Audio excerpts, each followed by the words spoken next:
Basic పాప్కార్న్ని ఎలా చేసుకోవాలో చూసేద్దాం. పాప్కార్న్ చేయడానికి మనకి సూపర్ మార్కెట్స్లో ఇలా కార్న్ సీడ్స్ ప్యాకెట్స్లా అవైలబుల్గా ఉంటాయి. వాటిని తెచ్చిపెట్టుకుంటే మనం పాప్కార్న్ని చాలా ఈజీగా ప్రిపేర్ చేసుకోవచ్చు. ఫస్ట్ మనం పాప్కార్న్ని చేయడానికి ఇలా వెడల్పుగా మందంగా ఉండే పాన్ అయితే తీసుకోవాలి.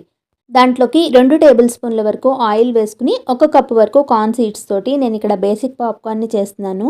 దాంట్లోకి కొద్దిగా పసుపుని, రుచికి సరిపడా ఉప్పుని వేసుకుని మీడియం ఫ్లేమ్ మీదే ఇలా కలుపుకుంటూ ఒక 2 నిమిషాల పాటు వేయించుకోవాలి.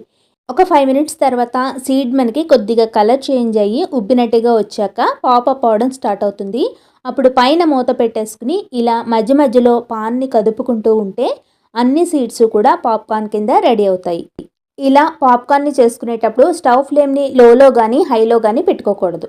లోలో పెట్టుకుంటే అన్ని సీడ్స్కి కూడా హీట్ అనేది సరిగ్గా తగలక పాప్కార్న్ కింద పాపప్ అవ్వవు. హైలో పెట్టుకుంటే తొందరగా